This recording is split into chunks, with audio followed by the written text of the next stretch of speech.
Welcome to a special episode of Ed's Not Dead. We call it Teacher Tips. Right, boys? Teacher Tips. Teacher Tips. Teacher Tips. Teacher Tips. Yes. It is our segment where we get down in the weeds on teaching and learning. And for those of you out there that are interested in the art and science of teaching, this is where we really get into it. So tonight we're going to be talking about the all-important checking for understanding. I know that this is a favorite of yours, Mr. Siddons. Yes. I would say the check for understanding wave over the last 20 years, has been a very positive development in education. When I first started teaching, I don't recall anybody talking about systematic checking for understanding. I think we did it in various ways, but I'm not sure how intentional we were about it. And other than the whole, are there any questions? That might have been as far as we got. That's pretty solid. Yeah. It's no questions. Everybody got it. Yeah, Good. Great. It's a go-to. I remember when I saw my dear friend Jane Gallagher using whiteboards in the late 90s. Across the hall from you? And across the hall from me, taught me how to teach. And I was like, what are those?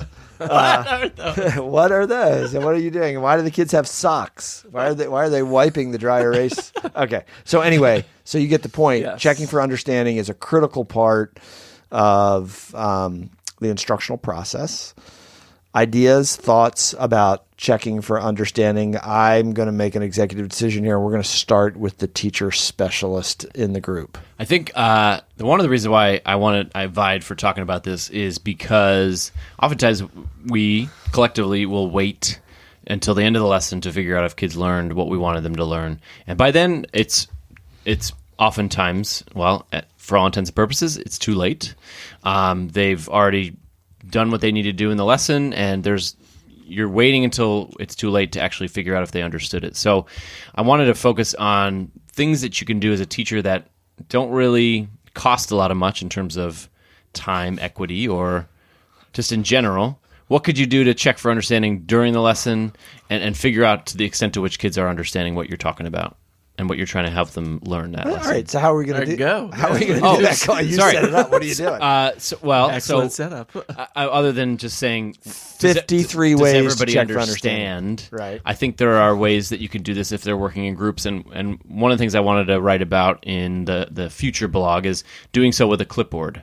And it's a simple 20th century strategy where you have your roster, your school list, your class list, and you have the assignment that they're working on or the skill that they're working on, and you create a little code for yourself to figure out the extent to which kids are doing what you ask them to do or learning what you ask them to learn.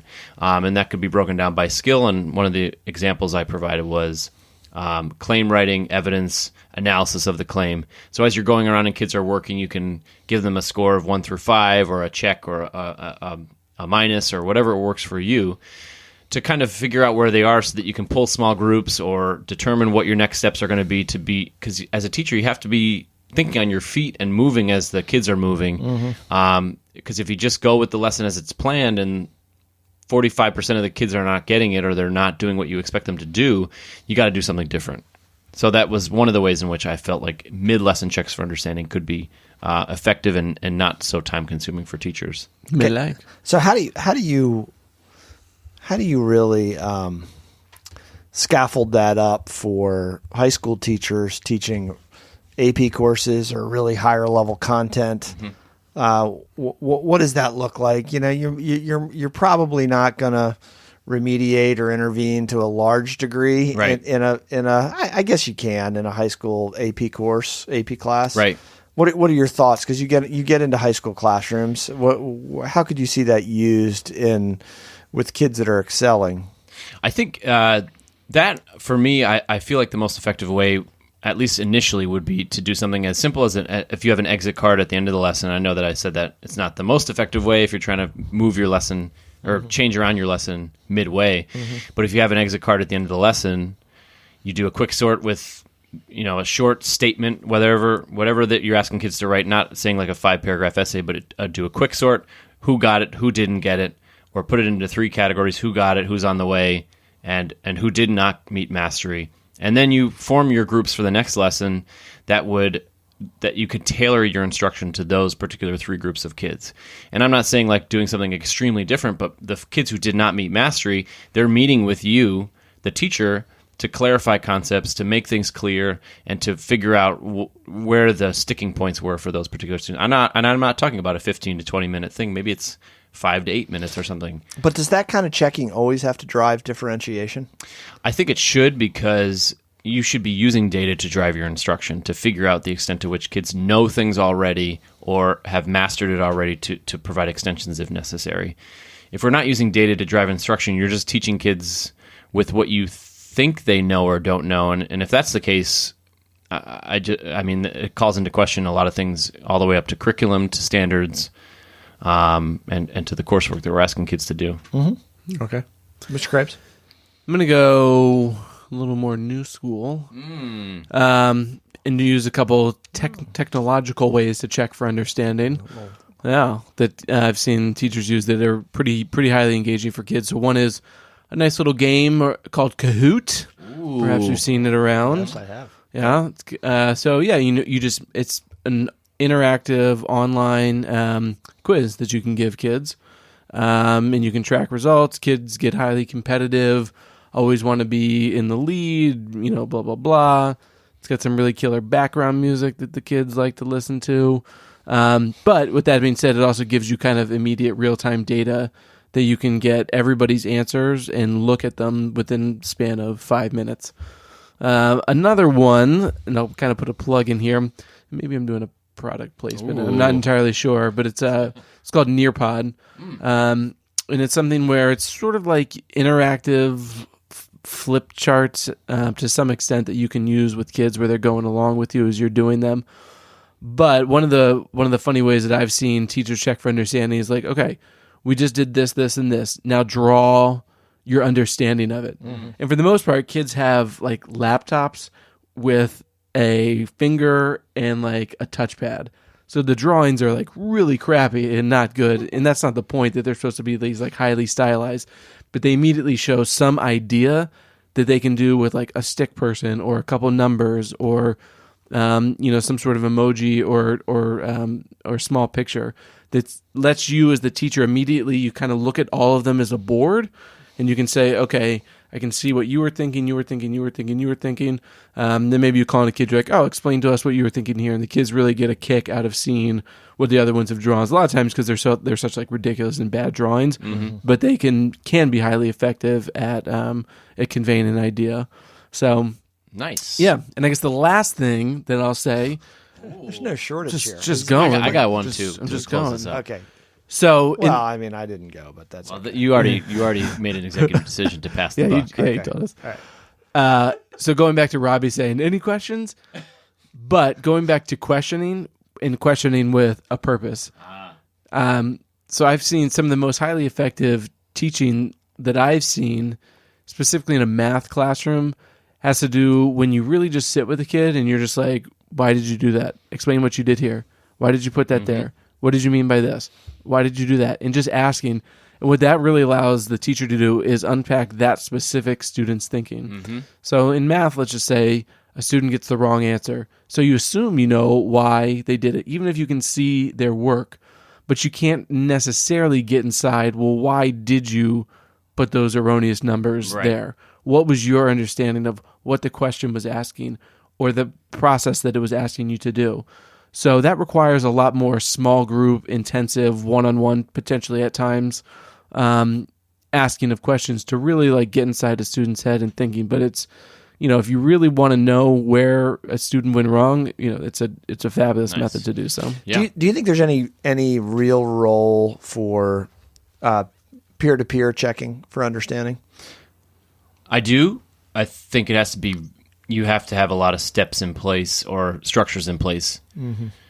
And I'm not talking about Casey Siddons type structures. I'm just talking about having a positive classroom environment and making sure that kids and teachers are respectful to each other and that environment is set up for them to do so. Because otherwise it's all for naught. The kids know what they're looking for. Correct. They have to know what they're looking for. Yeah, everything has to be explicitly clear. Yeah. Yeah. I mean, Yeah. I think you can have kids engage in peer editing. Absolutely. And I mean, Writers Workshop was a model once upon a time where it was really very peer to peer dependent. Yep. The kind of feedback and work kids did, the revisions that they did. Kids were very involved with each other in that process. Mr. Sidz, go ahead.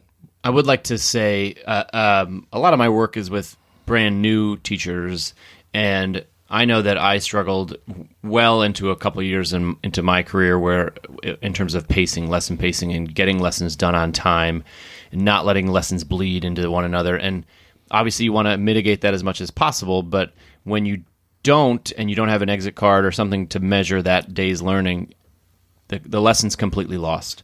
So finding ways like having stuff at the ready that you can pull out at a moment's notice when you think that you won't have enough time, that you can stop within those 7 to 5 minutes with time left remaining is helpful. And one way I was trying to tell folks recently was there's that 3-2-1 exit card, the famous 3-2-1, and I just told them to focus on the 1-1-1. What's one thing you learned today about democracy in Rome? Right. What's one question you have about the rights of people in Rome? And what's one thing you want to learn more about? And using that as a way to gauge the extent to which kids learned what you wanted them to learn that day. Yeah, I will say you read my mind, because the one thing I was going to add was that I am a big fan of checking in as an economical way as possible. Absolutely, I think Absolutely. efficiency in checking. I mean, it's not a stretch to see. Unfortunately, and I don't think they do it on purpose. It's just maybe they don't have strategies. I mean, you can see a teacher walk up and down rows and check every student's paper. Mm-hmm. That's not efficient. Right. That's not allowing you to do other things, to help kids, to challenge, enrich kids. Right. So that would be important to me. And you don't have to grade everything. No, you do. You don't not. have to grade everything. Yeah. It's for you to help your planning purposes, not to give them a Got it, number got it, grade. got it, got it, didn't get it, got it, Correct. got it. Yeah, working Move towards on. mastery. How is it right? driving your instruction? Yep. All right, folks, teacher tips. When you listen to this segment, make sure that you send us ideas for checking for understanding at Ed's Not Dead PC. Get in the conversation. Most of that conversation will be mediated by the one and only over here, Mr. C.H. Sidz. He's our resident instructional expert. Me and Crable occasionally have an interesting idea. Not very not often. true. Yeah, but let us know what you think about checking for understanding. We want to hear your ideas, and we will share them on the air in our next Teacher Tips episode. Thanks for tuning in to Teacher Tips, and we will talk to you soon.